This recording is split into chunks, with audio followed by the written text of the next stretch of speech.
I'm the one who said we should go for 300. Yeah. So I take full responsibility. Nobody pushed me into doing that. I was the one that wanted to see it. It was the novelty of it. It was something I've been chasing for years that I've never gotten. And now that novelty's worn off. I don't have any interest in, all the oohs and ahs. You're 300. It's gone now. Now it's time. It's time to bodybuild. Hey, what's going on, guys? Welcome back to Think Big Bodybuilding Media. I'm Scott McNally, and today I am joined by Gary Turner. We've had Gary on a bunch of times in the past. If you aren't familiar with him, he is the voice of Animal. So if you go to the company Animal Pack, if you go to their social media and you see any of their inspirational quotes and slogans, Gary is responsible for all that stuff. And today we are going to talk about lean bulking, which is in contrast to some of the previous conversations we've had. We've had Gary on a bunch of times now. He's pushed up past 300 pounds. I believe he was like 310 pounds as of last year this time. He dieted down for North Americans. He hit about the 225 pound mark, and now he realizes that he put on a lot of unnecessary mass. So Gary has changed his strategy for the future, and we're going to talk to him today about what those strategies are. Hey, what's up, guys? Welcome back to Think Big Bodybuilding Media. I'm Scott McNally. I'm going to start this out by saying, hey, if you enjoy this content, do me a favor, hit the like button. And if you haven't subscribed yet, please do, because we've got a lot of programs coming out every week. Back on the microphone with me today is Gary Turner. Dude, you're looking like you got on the line with me, and I was like, holy shit, where's Gary Turner, and who's this guy? Because you look so different. Yeah. Well, thanks for having me back again, Scott. It's always a pleasure to be on your show. Yeah, it's been a long journey, and you've seen pretty much a lot of the different aspects, of how I've been. We had the North Americans was now, I think it's 3 weeks. We're 3 weeks post show now, and it was up to 308 was the highest that I hit in my big bulk thing. That to be honest with you, we'll get right into it. I thought that was going to be my ticket, to the super heavyweight class and to be competing at the, 245, 250 range. And, I had a lot of people in my ear during that whole off season it was the strongest that I ever was. But I had a lot of people in my ear saying, dude, you're still lean. You still look pretty lean for off season. You're good. And in reality, when it came down to it, is I was lean for Instagram pictures of hitting most musculars and side chests, but they didn't see my glutes, they didn't see my lower back, they didn't see with posing trunks on. Yeah. I mean, it was a mess. Now that I'm retrospectively thinking about it, and that's what we were looking at as you come down for a show is what's going on with his lower back, his glutes, how lean are those parts, and they weren't. So of course you keep grinding until they start to come in, and of course, once I got hit headway, it all came off for the most part, but it was like an avalanche. It was literally, once I hit around 245, and I was and I looked really good at 245, but it wasn't stage ready. And I looked at some of my close friends, and I was like, dude, I think I want to make the heavyweights. Damn. I said, and to be honest, at first, I didn't rationalize that in my head. I was kind of embarrassed, if I could be frank, on damn, exactly how I felt. I'm guys that are 305 in the offseason should not be heavyweights. They should have enough muscle tissue at that they can get down. So that was a real big eye-opening experience for me, that you didn't have that much muscle. You had entirely too much shit, and start getting you mentally used to being a heavyweight. I certainly get used to being a heavyweight for the North Americans, because that's where it's going to be. And then that changed, coming forward. When we got into North Americans, by the time I was obviously at the stage, I knew that I was going to be a heavyweight. I saw that I was weighing. I weighed in at 222. I got on stage closer to 225. After we carved up, because I weighed in pretty early. I just wanted to see, just in case that I was 227 at weigh-ins, that we had another day of changing the diet where I could make sure that I was under 225. I didn't want to do it last minute and be sorry, bro, you're a super heavyweight. And then, this show, it was like a pick your poison type thing for me, at least. Going as a heavyweight, and I would have got slaughtered as a heavyweight. I, in my opinion, did pretty poorly in the heavyweights. But, Nick Walker looked insane. I'm not there. I'm not even close to there. The guy who took second really pushed him. I forget his name, but he was a taller black dude. And when he undressed, he was right next to me and undressed. I was like, holy shit. Yeah. I said, this guy is going to push Walker. He looked good, too. He looked good. If he was in Walker's condition, he would have won. Yeah. He would have beat him. Was it Bundy? Was that his name? Bundy. Yeah, that's it. And from my understanding is he's obviously a genetic freak. He's huge, great proportions, has a hard time coming in crazy, crazy ripped. If he ever does, he's a contender in the pro rank. Hell yeah, dude. He looked fantastic. He looked great. And then so did Nate in third. Mm-hmm. I thought, looking ahead, just looking at the guys by themselves, I felt like Nick was going to just like stomp through that thing. Like, I just thought, okay, he's going to be above and beyond. He just looks like this pro. But then when I saw them all together, I felt like that both of those guys, they definitely stood their own with him. Like it wasn't like it wasn't like one of those things where it was like a men with boys. You know what I mean? Right. And you know what? I'll tell you what. It's good to see the super heavyweight class have so many contenders that can go to the pro first. Because a lot of times we've seen in the years past, like guys they win the show and they rightfully won the show, but they're not pro ready. Yeah. They're just pro card acceptable ready. Yeah. And they have to take a year off. I know the lighter weights have always been notorious for that sort of thing, whether they're tall or, because in the 212 and stuff like that. But those guys, a handful of those guys could jump right in the show. Nick Walker's doing Chicago in a few weeks. I can't wait to see that too. That creates so much excitement for the sport. Yeah, instead of like just have it, like you said, man, so many times you see a guy who gets the pro card and then they have to disappear for 2-3 years to see like that. Do you realize like how fun that is as a fan to be like, now we get to see how he stacks up against these guys, See how he stacks up against them, see what the new crop is going to look like. We saw that with Hunter Labrada. Yeah. And you're going to see, battles with Nick Walker and Hunter Labrada in 5 years from now. Those are going to be the main hitters, I'm telling you right now. Sure. And in a sport that, and everybody's saying it kind of got a little stale with the same pros. They're all great, but they're all getting older. Yeah. It's the same guys, So you now you have your Ian Valliers, your Antoine Vaillants. These guys are all going to be what the Olympia is in 5 years. With the retirement of like your Phil Heaths, Dexter Jackson. I'm sure Brandon Curry will probably still be around. He's still on the younger side. I don't think he's 40 yet. No, I think he's late 30s. I'm pretty sure. Yeah. He turned pro pretty early. But yeah, it's gonna be crazy. But when I say pick your poison, I was like, okay, well, I'm not going to compete against those guys. But I really didn't know.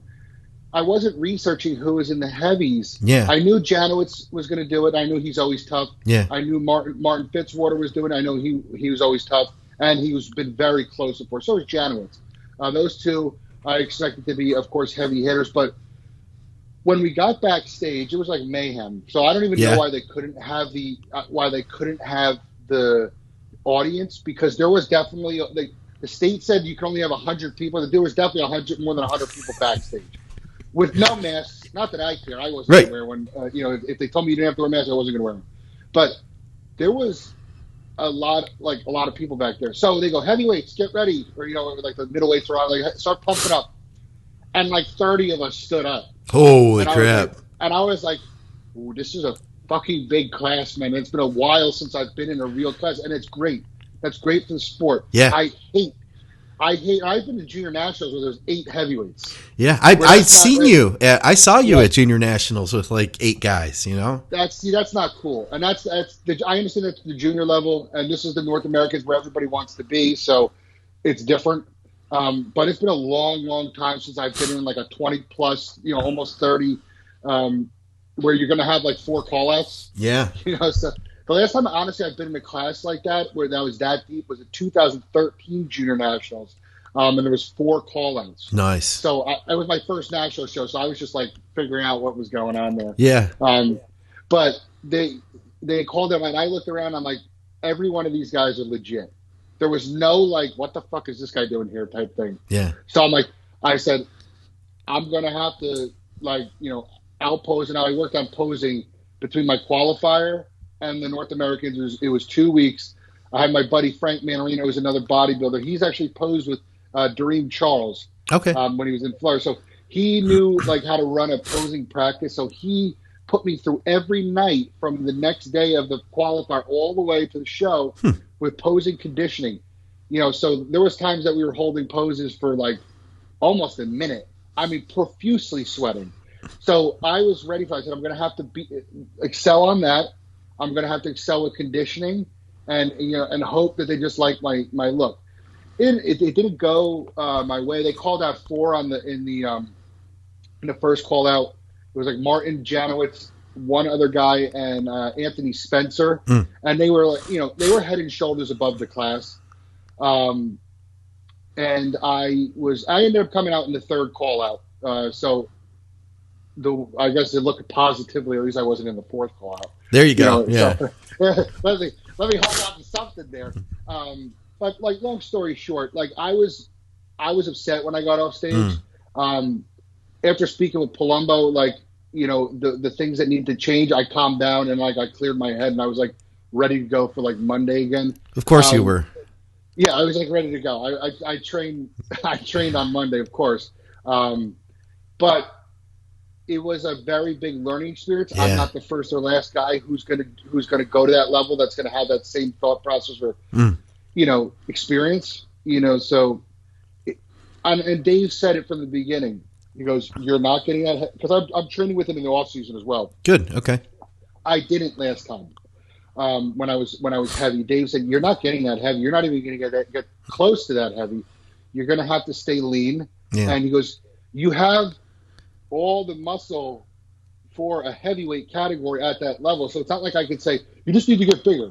He goes, "Certain areas of yours really lack, especially at that thing." He goes, "You have bad adductors, so that's going to be the number one thing that's going to have to do is your adductors need to touch down to your knees when you're in your front poses. It will enhance your front and back double bicep." Yeah. He goes, "Your middle back and your erectors need to come out." He goes, "Your back is wide," and he goes, "and it's a great shot for you." But he goes, "If you have better posterior chain, especially your erectors and mid back," he goes, "your lat spread is going to be like lights out." Okay. So he goes, "That's something you need to work on." He goes, "We're going to get more deadlifting in there."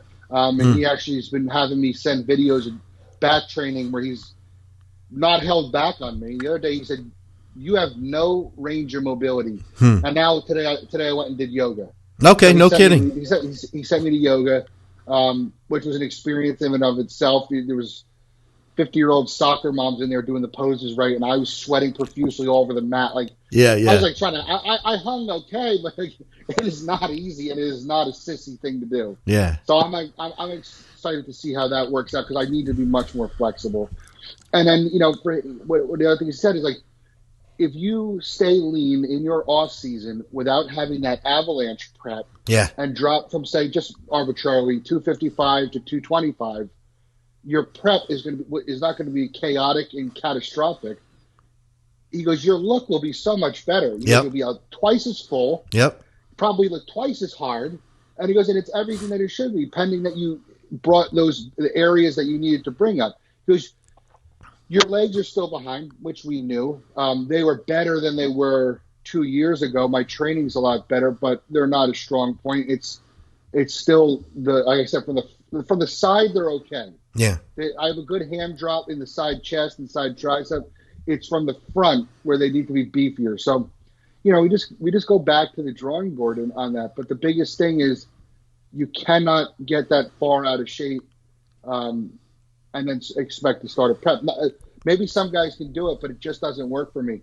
And well, listen, I want to back up, man, because sure. I want to talk a little bit about that diet because. Okay, so we talked maybe 10, 12 weeks out. You were still 270. And at that time you said, hey, we haven't gotten that hard with the diet yet.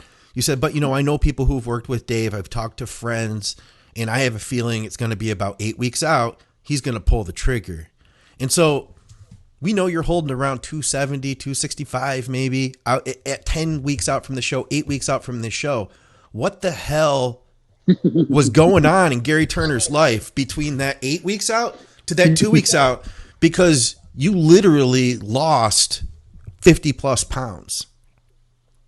Yeah.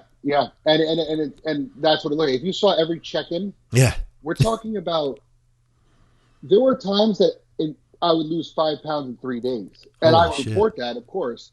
And it would be, you'd be like, okay, that right around 8 weeks out was when I started carb cycling. Okay. And I started off with a protein and fat diet only, no carbs one day, and then the next day will be protein, carbs, and greens. And then you'd flip-flop. No matter what you were training, you flip-flop. And I didn't feel bad, because every other day I was having, not a lot of carbs. We're talking added like 150, and then fats were probably. But no fats on that day, right? No added fats. The last meal was like a steak meal. Okay. So it wasn't zero fat, but there was no macadamia nut oil. There was no almonds added, no peanut butter. I know when I've done that with people, usually it's on those. People think it's going to be the carb day where they get the relief. But I feel like the carb days I've gotten, and I've seen people get even hungrier, because then you get those carbs, your metabolism's going, blood sugar gets thrown around a little. I looked the best on the no carb days. Yeah. I felt the driest on them, and it was, for the time, I felt dry. And then as the weeks got on and he needed to progress even more, obviously the cardio is going up as we're doing this. Yeah, it got high. The highest I got was an hour in the morning, hour at night. Okay. On the treadmill. Yeah. So it's not crazy, but it's higher than a lot of other people would do. Yeah, it's more than you'd want to have to do. I enjoy the cardio, so it wasn't like when he told me, I was like, fuck this shit. Yeah. Like I was like, okay. Like I looked at it as an opportunity to get better. So I mean, maybe that's like a maturity type thing for me as a competitor, that I'm looking as a tool, not as like a punishment. Dude, plus you want to suffer, Gary. Let's be honest. Yeah. There was times like I was like borderline like complaining in the beginning, where I was like, dude, I thought this was gonna be harder. Yeah. And like, and I'm used to these Matt Porter preps where like out of the gate he's like gunning with you, and then like, and like Dave was like a lot slower, and I'm like, dude, are we gonna actually prep for this show, or like? And then well, obviously we did, but I do like to suffer. There's like a something with it that, I kind of, it's like a feather in my cap type thing. Sure. I enjoy it. But so as we went on with the diet, the days between the carb days grew bigger. So that became 2 days of the fat and protein, and then the carb day, and then the most that it got to was 3 days, so 3 on, 1 off. Mm-hmm. And when he got to the very end, by that time when I was on 3 on, 1 off, we were talking about losing like 5 to 7 pounds a week. Wow. We were losing 2 pounds. We were checking in probably every other day at that point, and I was easily 2.5 pounds every other day. Yeah. So I was doing about, I think if I averaged it, probably 1 pound to 1.5 pounds a day, depending on fluids and stuff. So it's a lot. I don't know I don't know if everybody could do that. Like, I think that you had to be with, like you said, you like the suffer, you like the grind. I feel like not everybody would be able to handle that. I really do. It was a total mind change on that, in terms of like getting it out of my head that I'm going to be really heavy. And as I was getting that, the scale was going down, I saw the changes. I was getting very veiny. My glutes are starting to come in. Of course, my quads are separated. So I was happy with the look. There was at no point in the latter part of the prep where I was like, dude, I look like fucking shit, or dude, I'm skinny. The only time I ever felt skinny in the face, but I always do. It always like sinks in pretty good. But no point in the gym did I never feel like I wasn't like rounder. Like in the past, I felt like a bitch in the gym. Like I felt I was strong up until probably, or pretty strong for my standards, up until probably a week and a half out. You're kidding. Wow. It's got to be the fats, because I've never prepped with fats like this before. I usually had just protein and carbs, and I was like benching like 80-pound dumbbells like the last week, because like I couldn't, like struggling with them. Like I couldn't like do more than that. And I was still laying into some decent weight, not off-season weight, but some decent weight. And I was training that way. So, it was definitely a different experience. And like Dave said, if he had a better canvas starting out, it would have worked out, a lot differently. So listen, it's his first time. He didn't make any mistakes. Most of the changes he made, I went, that's on point, or that's what I would do, or something like that. Yeah. There was never like any kind of like, what the hell is he doing? This makes no sense. I'm flat right now. Yeah. There was never any kind of like that. He was super attentive. Where he was like, we were checking in obviously every day at the end, and then in the last couple of days was like multiple times, like, eat this, check in with me an hour later. So it was like, got to put the trunks back on. Yeah. So a little bit, different from what I'm used to. So that was, I was really happy with like, his professionalism as a coach. And like, I felt like he was, investing some time into me to make sure that this goes in, which, something I talked to a lot of people, not about him, but like other coaches, where they feel like that they're just like a number. Sure. Or they're just getting something. They're just getting something. And you shouldn't feel that way. That's a customer service aspect of coaching, is that you don't take on more people than you can handle. You make sure everybody feels that they're getting the attention that they paid for. Absolutely. And so I think that everything that he did was perfect. And this time around, I'm planning on giving him a good canvas to start the 2021 season. Hey, what's going on, guys? Thanks for watching another podcast here at Think Big Bodybuilding Media. And thank you to our great sponsor, TrueNutrition.com, for making this all possible. TrueNutrition.com is owned by Dante Trudell, the creator of DC Training. He wanted to create a supplement company that offered high-quality, third-party tested supplements at a fair price. High-quality protein powders, just about every type you could think of. Huge variety of flavors, plus health and performance supplements. Check them out, TrueNutrition.com. And hey, if you use our code ADVICES, you directly support our podcasting. Thanks, guys. Let's get back to the program.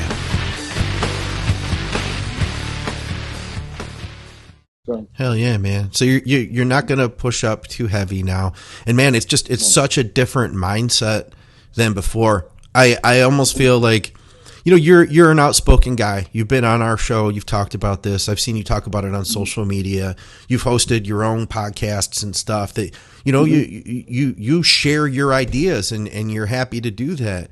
And now you're saying like, hey, I wasn't really right about this whole thing. Right. And I think it takes a lot to be able to do that. But also, I think it's important that even when we do make mistakes, that we're willing to try new things. And we couldn't have known, man. You pushed that size to the absolute limit. You know what I mean? You really did. Over 300 pounds. I think, and like I said before, man, you inspired a lot of people too. So I guess now everybody's trying to think like, what do we do now? Do we not listen to what Gary said? Do we not put on all that weight? There are still some people who think that my size right now has something to do with those periods that I've had of very heaviness. I know Adam McVeigh with Geared Up said it before. I don't necessarily agree with that. I think maybe a small amount might have something to do with that. But yeah, I preached on like the other day I made a post about what I call the white belt mentality. The white belt being the most beginner part of karate. Yeah. You don't know anything. It's your first belt. You have to learn everything from scratch. So I promote, too many guys get into this sport and they get to like say an intermediate level, whether it's time or just even level of that, or if they're at an advanced level and think they know everything. They might not even mean it in an arrogant way, but they just think because they've been around it for a certain amount of time that they're not open to learning new things or taking advice from somebody else. Maybe it's an ego thing or something like that. So I've always tried to have the white belt mentality to learn, when Dave tells me to do this, or if somebody who's advanced says, listen, buddy, you're not activating your lats and your pull down like that because you're not keeping your elbow in front or something like that. Whereas, for the longest time we did lat pull downs from here just the normal way. Yeah. When in reality, that hits very little of your lat. How many of us knew that in the beginning? Yeah. How many advanced lifters do you know that are still doing wide lat pull downs for wide back? Wrong. What are you doing? And what are you doing now? For in terms of like lat training? Yeah, like for your lat pull downs, because I'm doing something different and I want to know. I'm just curious to see if my ideas are lining up with yours.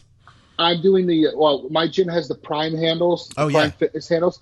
So I usually do about a neutral grip. I hang it there, and what I like to do is I like to scoot my butt back either on the pad so that the handle is up in front of me. Yeah. Or I'll kneel on the ground. So I'll hold it and then kneel on the ground so I'm fully stretched out. And all my focus is driving my elbow straight down. You're not out here anymore. Right. And I'm not trying to elbow somebody behind me. I want to elbow the ground. Almost like a pullover. Yes. And like that. So when you keep that in line straight down, your hand is in front of you. Yeah, yeah. And that's how you activate out. You can feel it. Your back blows up. Yeah. When you do it right. And that's kind of just like what I'm saying is like the lat pull down's got to be the most beginner exercise that everybody does for back training the first day, but they all have the wrong idea. The lat pull down with the bar has its place, but it's more trap, I find. It's more rear delt, lower trap as well, and like it maybe some of the terries, but it does not hit your lower lats where people think like those big bellowing lats is a lat pull down. There's a lot of other things to do that. And, I picked that up from certain people. Like, main person for that is Alan Kress has posted about that a lot. And I would say I've been training for almost 15 years, but I want to listen to Alan because he's making a good point. Yeah, yeah. I can either keep doing it the same way that I've done it and I'd have bad lats, or I could do it with the biomechanically right way to have the mechanical advantage for it and do it how the body's intended to move. And then get the right stimulation. So it's like, I always believe in that white belt mentality. I don't believe in aimlessly taking everybody's excuse. You have to siphon through the bullshit, but when somebody knows, when you trust your coach on it, pending that your coach knows, because a lot of people's coaches don't, and they just sell a nice, pretty package. Right. But you should rethink what you're doing and not be set in your ways, or you're just going to waste more time. That's the same thing. I could have sat here and said, no, the bulking way is right. And then what am I going to do? Waste another off season? Probably get more unhealthy. But you kind of, for me, I had to put my ego aside and admit I was wrong. I have a mindset change. We'll see how this works out. Sure. Because that's how it goes, Well, okay. And let's look at the other side of the coin then too. So it couldn't have been a complete wash. You know what I mean? Right. You trained hard. You ate a ton of food. Maybe it wasn't ideal, but what now that you dieted down again, what are you seeing? What did you improve on? What have you noticed that has been better than before that bulk? Definitely my glutes were better shaped than they were. So my glute training, which I did 2 years of targeted glute training. Nice. Yeah. Bridges, goblet squats, hyper extensions that were all geared towards, like I said, okay, now I got to train glutes. In the past, I just had like a leg day. Yep. I'm like, well, squats will get it. First off, my squatting sucks, so it's like it didn't get it. And I never had, so I would always get up there like pretty lean and have like no glutes, and then like the skin would be like thin there, like loose, and it's like Gary doesn't have striated glutes. Gary also doesn't have glute muscles. Yeah, so that's I was very impressed. They came very late again because I was so heavy. I'm sure when I'm leaner, they'll be striated, a little bit earlier than when they were. So they came, but they came in by the end, and to the point where my rear lat spread was a really strong pose. And I was really happy with when I turned around and flexed them. They can be better. They're not like Nate Spear level, where those hotel pictures he was putting up. Yeah, that's crazy. Yeah, but you see improvement though. I saw improvement there. I saw improvement in my leg size. Yeah, they're still behind, but they're better than what they were at the 2018 Junior Nationals. I noticed that too. I definitely noticed that too. I thought they look improved. The type of cardio had a lot to do with that, because for the Junior Nationals 2018, I was doing mostly HIIT cardio on the elliptical. Yeah, that was like a Matt Porter thing. It was very short bursts, sprint jog type thing. Dave is low intensity, so it was mostly treadmill the entire time. Was pretty much the entire time. So I did that, so I was less abusive on my legs. Yeah. So that held off that pretty well. I was overall a little bit bigger, so you can't go by I didn't really gain much stage weight. I felt that Dave had me tighter than I was at the Junior Nationals. So there is some give and take there that keep your body weight the same. Yeah. I felt like a bigger human being a little bit, but I felt tighter. I felt that, but I still feel that it could go some more. So honestly, we go into next season, I could see myself at 222 again. and that wouldn't be a problem. I could be and be bigger, but better condition. You never know. There's a million different ways that you can look at one weight. And I'm sure, dude, we've seen you with this just like super gnarly conditioning. I'm confident that, if you start at whatever 250, even 260, if that's where your starting is on the diet, there's no question. I mean, it's just a matter of time in where you are when you start. You're obviously going to be able to get leaner next time. There's no question then. The picture that I'm standing out that like people like really call me like the gnarly picture.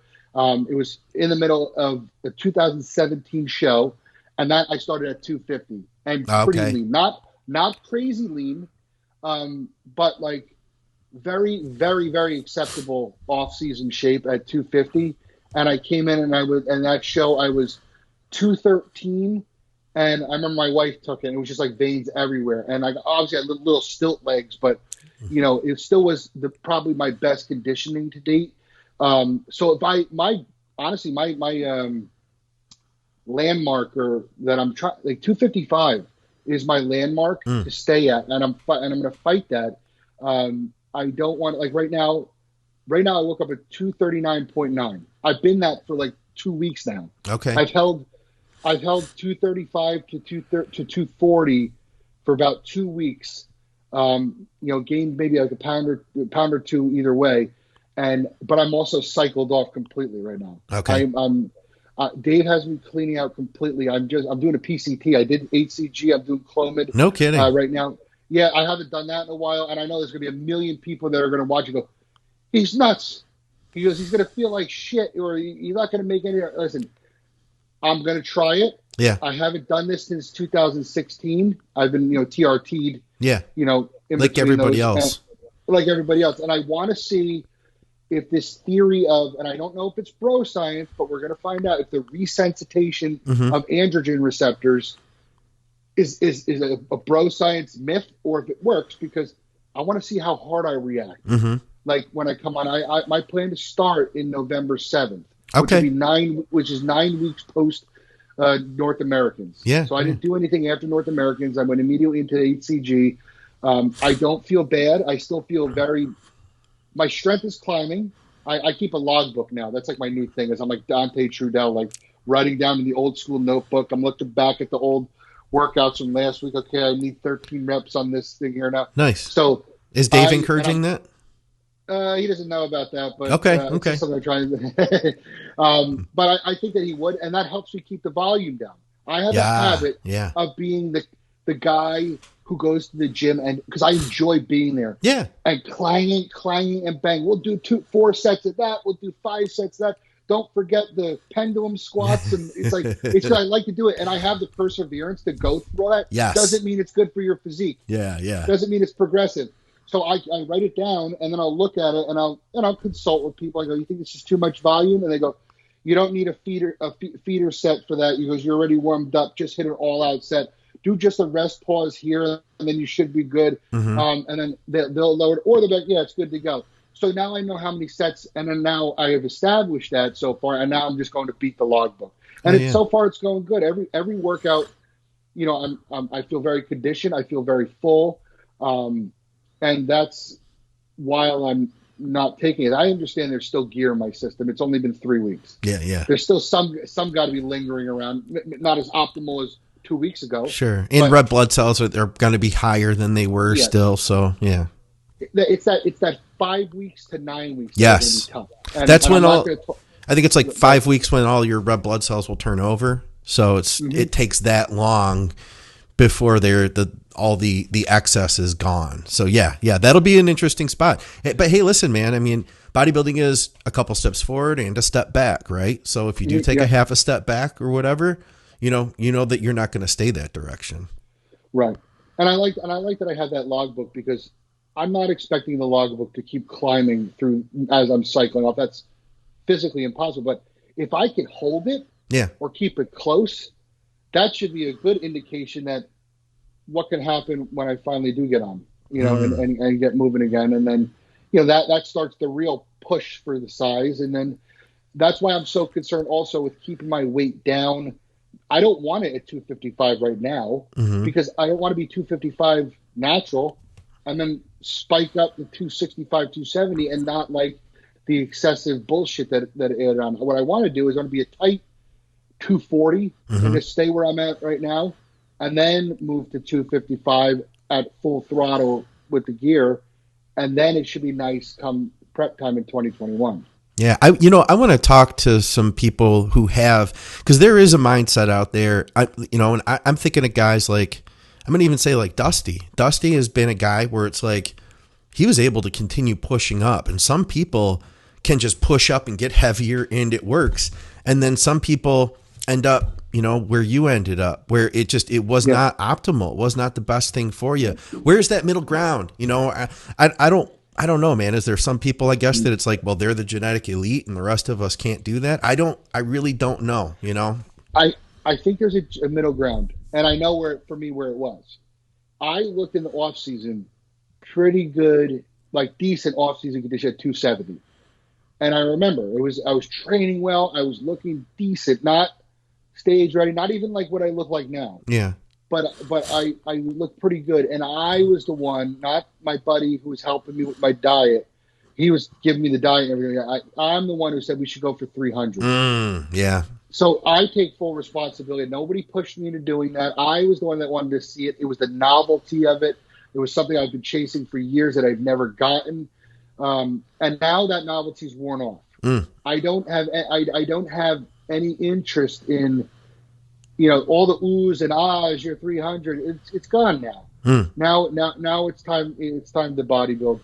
And so I think that 270 range, if I didn't care about being 300 pounds, which is the max of where I should have stayed. Okay, yeah. And then theoretically we have been in this prep from 270 to 225, which is much more manageable than 305 to 225. Absolutely. So, and then like I said, I'm an extremist.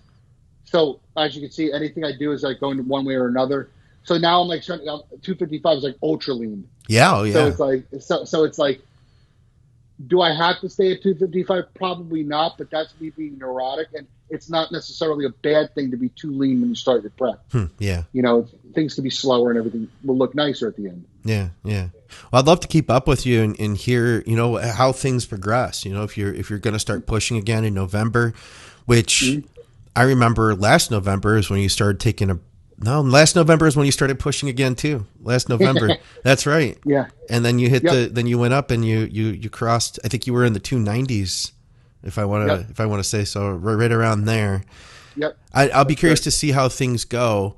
I'd love to get back with you to find out some more about what you're finding out in your training as this evolves. See what's bringing up, because you're not the only guy who needs to bring his adductors up. You're not the only guy who needs to bring his back up. These are things we're all trying to work on. Yep. I think that a lot of people could benefit and learn from the things that you're learning. It's a lot of that's the hard stuff. It's one thing to be able to have to bring your arms up, but it's another thing to the adductors especially. They're a very specialized type thing because they're going to take a lot of for me, and what I've learned, like even something to use the adductors, you have to get all the way down in the hole from a squat. That's when the adductors take over. It's not the shallow part of the squat. So for me, I can't do that. Well, that's why I'm trying to increase my mobility and my flexibility.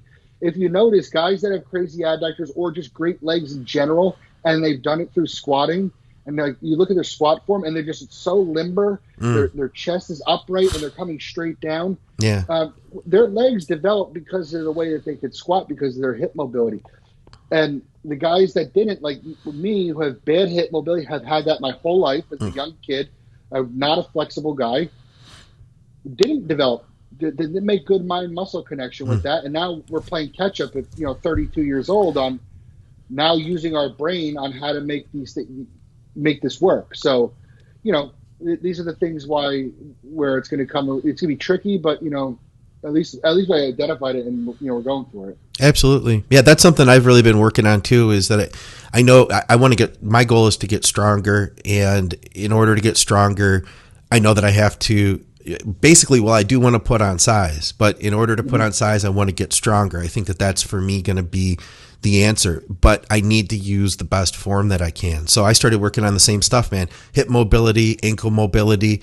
And you know what? It's kind of cool when you get into it. I'm sure you're seeing this too if you've already been practicing it, that you can, there's a direct payoff to it. There is some instant gratification, because if I work on my ankles for a few days and then I squat, I'm like, oh, this is better. You know what I mean? It's like I'm getting more out of this. All of a sudden it becomes fun. Yes. Yeah.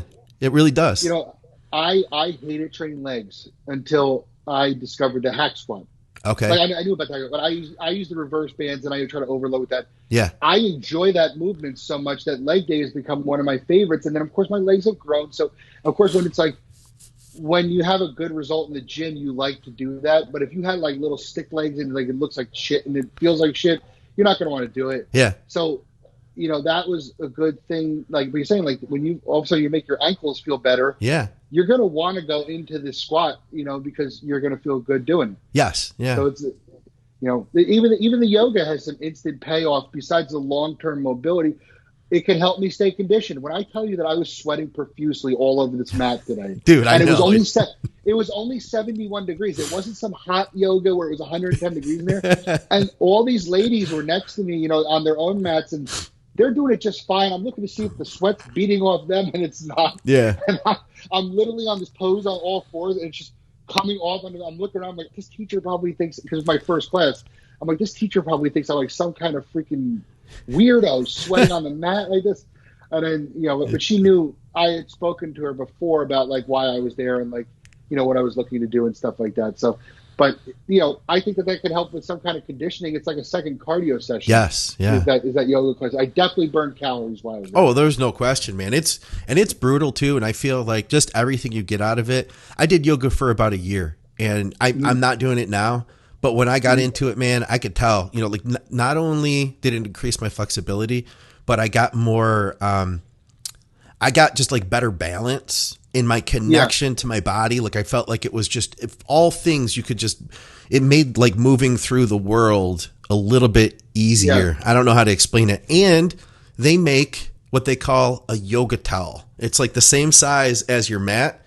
You're going to need to get one, man. They're awesome, but it soaks up all that sweat. Literally, my yoga towel would feel like you just ran it under like a shower or something by the time I was done. But yeah, they're great because that way I know what you're talking about, man. Like I would literally just have puddles on that thing and then you'd start sliding around. So get a yoga towel.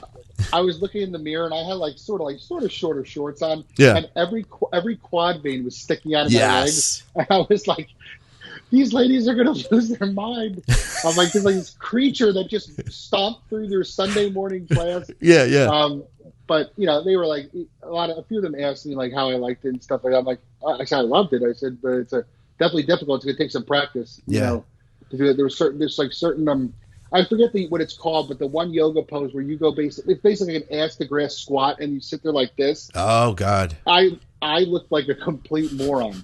And I said to the teacher at the end, I said, that pose right there is the exact reason why I'm here, because I can't do that. Damn, yeah. Because I can't keep my heels flat on the ground. Right. And lower my butt all the way to the ground. Every other woman did. Obviously, women are more flexible than, you know, men, let alone a muscular man. Yeah. So I want to be able to just lower that down, like into that crouched position, feet underneath me, heels on the ground, and then we know we've hit the ultimate squat flexibility. Hell yeah. Are you still doing your podcast right now? Right now we're on like a brief break just because we're out of the office right now. Okay. So I don't know when we're going back in the office. We're waiting on that. It could be, it's not this month. It could be at the end of the year, if not the beginning. Yeah. At which time we plan on restarting it so we can professionally film it. It was a lot better when we were doing it in studio. Compared to the mobile things like that. So we're it's on like a brief break. Okay. But, you know, it'll come back soon. Cool. Well, we'll look forward to that. And anybody who wants to follow along with everything Gary's doing, we'll have his social media down in the description. Anything else we should mention while I got you here? I know you were concerned with where I was when 8 weeks out. You didn't hear from me. Yeah, I was, man. I went a little dark. I did that on purpose to focus, and I didn't. I've had people call me out before. You know, there's your bodybuilding trolls and stuff like that. And really, I'm not gonna name any names. But you'll be able to figure out who. But you know, I didn't want to give them any ammunition, or maybe even get a DM or a comment, or have anybody critiquing like, hey, bro, you're never going to be in shape, or what the hell are you doing? That's 8 weeks out, or like something like that. So I didn't post anything that resembled a progress video. I put a few gym pictures up, that like, they didn't show much. They showed your shoulders or like some of your biceps or something like that. But I didn't want to put any kind of things showing the glutes or anything like that, because I just didn't want anybody's feedback. I didn't care for anybody's feedback. It wasn't a finished product. Yep. And I did, and by no means did I ever want to come off that I'm going to dominate this show. Mm-hmm. This show's not ready for me or anything like that, because I'm a new guy at this level. I've never competed at a pro qualifier. I didn't know how it was going to go, or anything like that. So I didn't want to even make the vicinity of guarantees or crazy things like that. So I kept it kind of low key, and just tried to work and not give anybody any ammunition to use against me in the event that things didn't go that well. Yeah, no, and I get that, man. I get that, totally. It's like, yeah, I think everybody has to get that. You put yourself out there like that. It's the last thing you needed. Basically, like I already said, man, I think you were doing something that a lot of people probably wouldn't have been able to get through.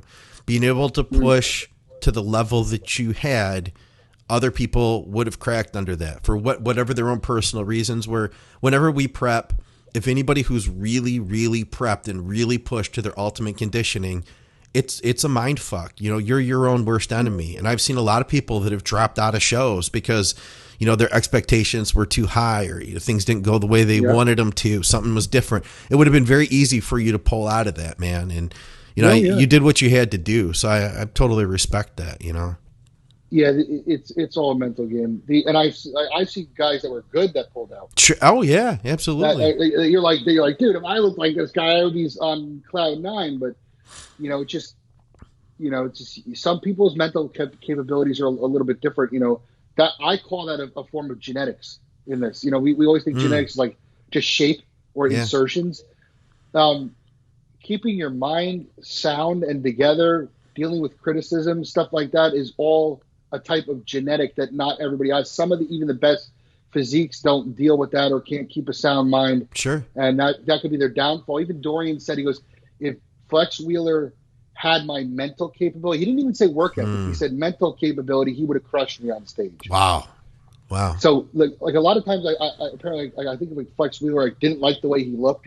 So if that guy had the ultimate confidence and belief in himself like Dorian had, then who knows? That guy could have been a 10-time Mr. Olympia. We don't know. Yeah. He had the genetics for it. So it just comes in different forms. Well, too, there's something to be said that the sticking to and pushing through the lessons that you were able to learn coming out the other side. If you were to just pull out and be like, I'm going to stop here at 260 and I'll wait and I'll do a show next year, I don't think you would have had half of the insights that you've gained now. That's correct. And I would never have done that. I always say contest prep, I hate when people drop out. Unless they tear something, they have a family emergency, they get really sick or something like that. But contest prep to me is like you're going in a dark tunnel and you're closing the door locks behind you, and there's only one way out, and that's to walk down the tunnel towards the light and deal with all the shit that's on the way with it. Yeah, you committed. You have to get through it. Yeah. You can't. There's no doors to exit out the side. Yeah. I look at that as kind of like a pussy move, to be honest with you, to leave your prep. Like I said, unless there's extenuating circumstances that deal with your health or something like that. Finish the goddamn show. You committed to it. Yeah. Or you know what, man? I don't know if I would say. I don't know if I agree or disagree about it being a pussy move, but I'll say this: I do think that there are people that can do that. And here's my thought: if you are in the middle of that, and this just sucks, and this is terrible, and that you hate it that much that you want to quit, then maybe this wasn't for you. Like overall. Overall. Yeah. Maybe this is not for you, because to me, I agree with you that's the challenge. You know what I mean? That's the challenge there, is being able to face yourself and still get through it. And if that's not for you, that's okay too. Let me clarify. That's okay. But you know the types I'm talking about, they quit the prep and then they say, No, next year. Next year, I still consider themselves a bodybuilder, and like next year I'm going to get into. This year wasn't. Now, if you want to retire, that prep is not for you. And say, I'm done with competing altogether. It's not for me. I'll respect what you say. I don't think. That's a different thing. When people start exiting because things aren't convenient or things pop up in their life during prep that like, it's like, well, there's that festival that I wanted to go to. It's like, dude, come on. There's got to be some kind of sacrifice. Yeah. Yes. I miss a lot of things, and there's no point in my prep, whether I prep for the summer, spring, or fall shows, where I'm not going to miss something. My schedule is never blank. Yeah. My son's going to play sports through the whole time. I'm going to have to go to all of them. So, summer is going to be eventful. I'm going to have to attend some things, in there that I can. Yeah. Or miss some things. So it's like you integrating your life, your regular life into contest prep is part of the game. Yeah. Nobody is locked in a room like a creature that just released to the gym and then back.